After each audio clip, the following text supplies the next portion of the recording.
Sejam todos bem-vindos ao nosso canal. Que Deus abençoe ricamente vocês. É um prazer estar de volta aqui depois de um tempo sem gravar. Eu sou o pastor Gilson Souto Maior Júnior, sou pastor da Igreja Batista em Besançon, na França, e estamos aqui para estudar a Palavra de Deus.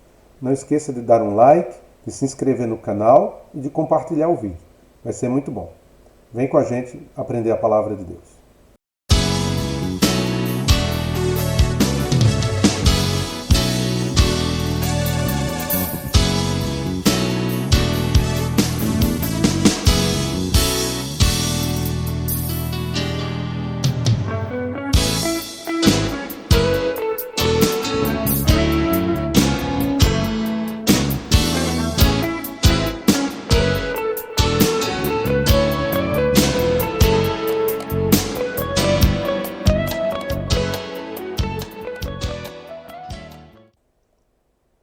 Agora nós vamos pensar um pouquinho sobre o alfabeto hebraico.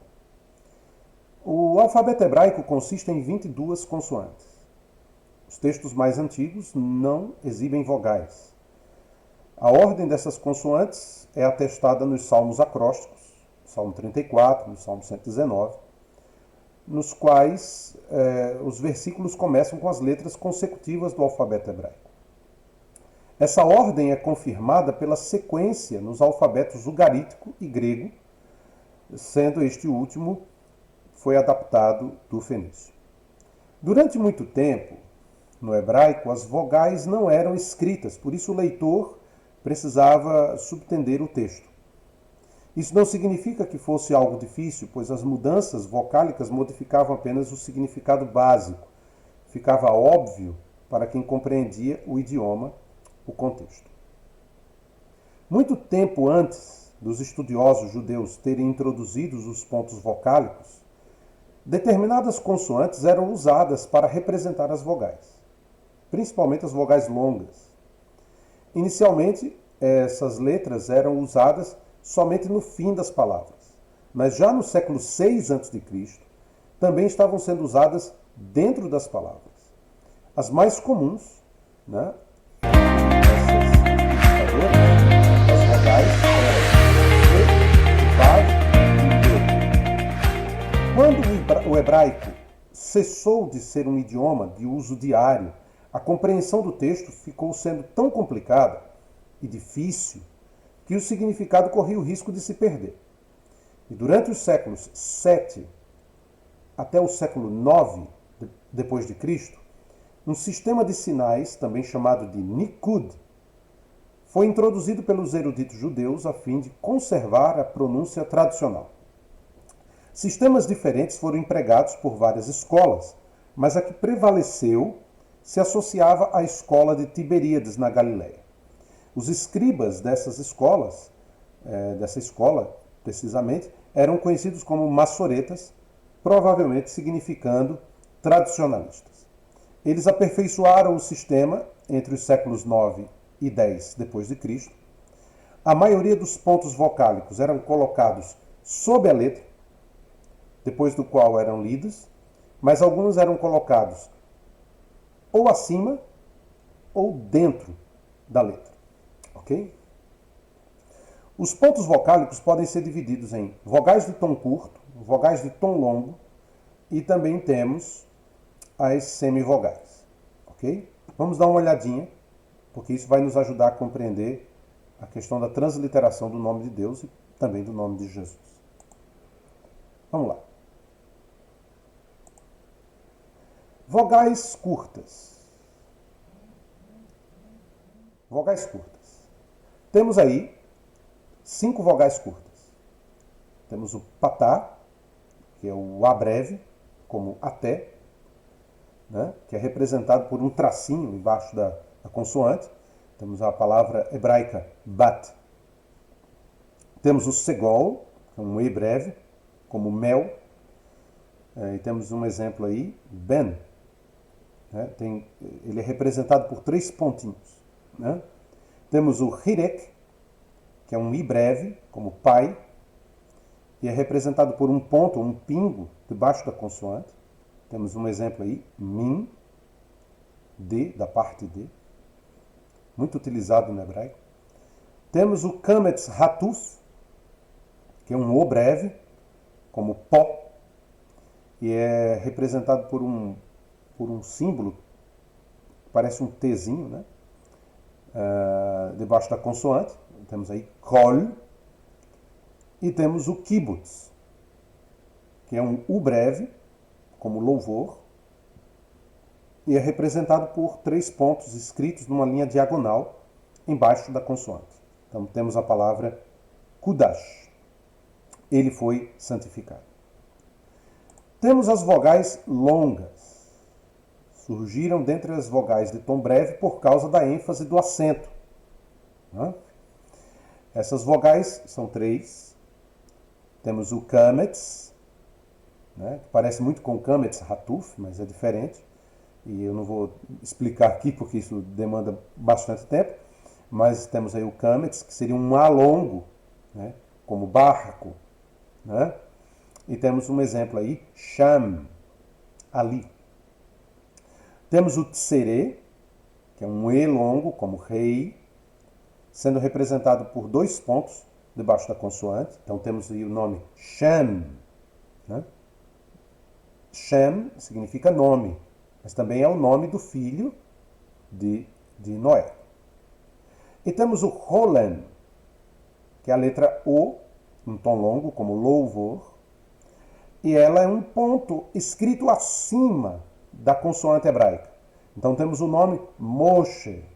Então você vê, por exemplo, que o Min, que é a primeira letra hebraica, né, lendo da direita para a esquerda, em cima tem um ponto, né? Esse ponto é o Holem, né, de Moshe. Muito bem. Dentro dessas vogais longas, né, temos também a combinação de pontos vocálicos e letras vocálicas. Né? Então, está dentro aí das vogais longas também. Né? E aí a gente precisa especificar. Por exemplo, temos o kametz re. Kametz re, né? Que aparece, por exemplo, no nome Jonas. Yona.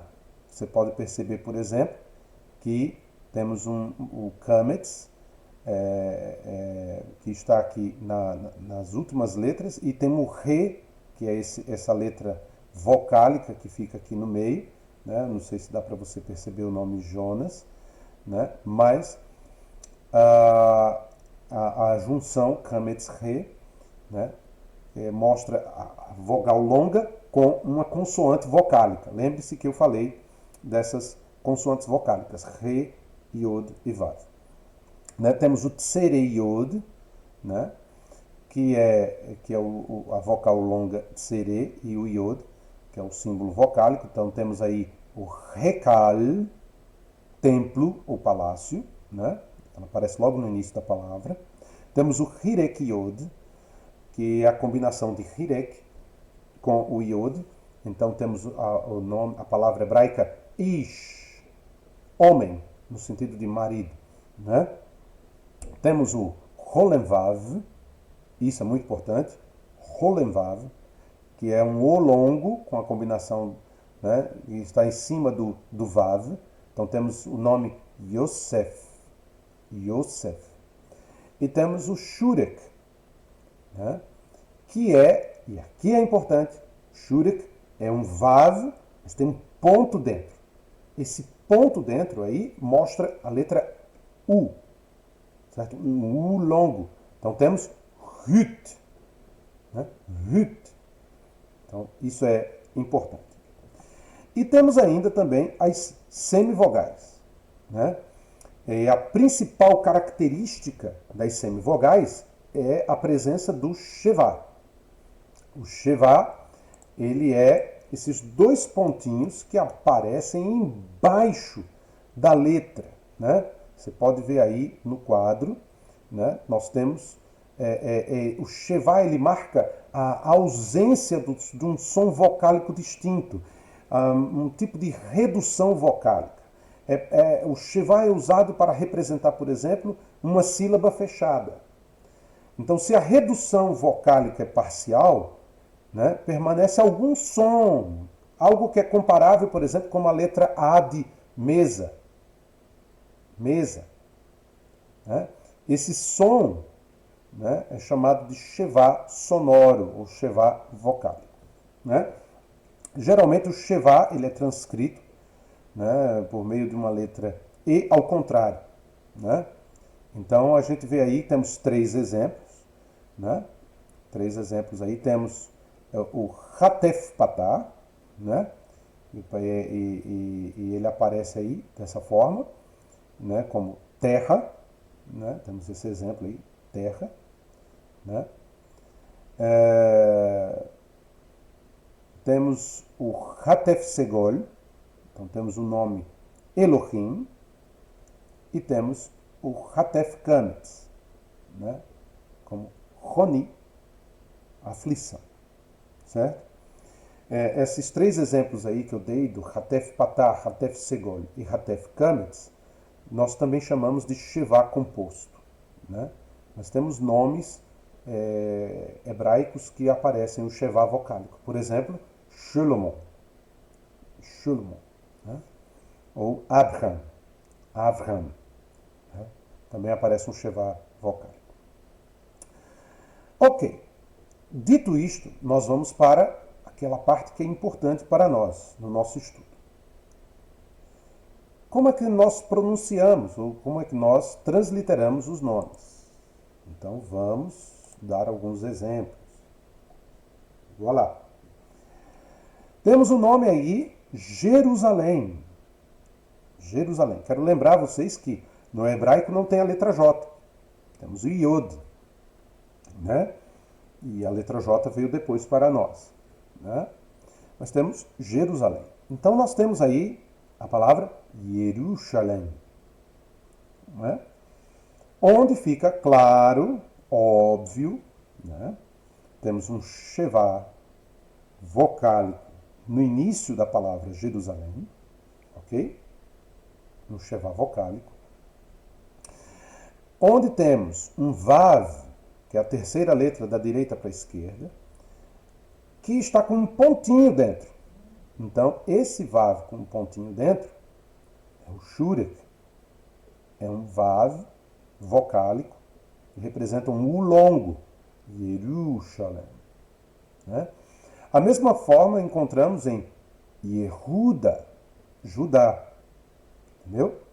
E veja, por exemplo, que o Re, que seria a letra H, né, não vem depois do U, vem antes. Por que vem antes? Porque você lê ele primeiro, certo?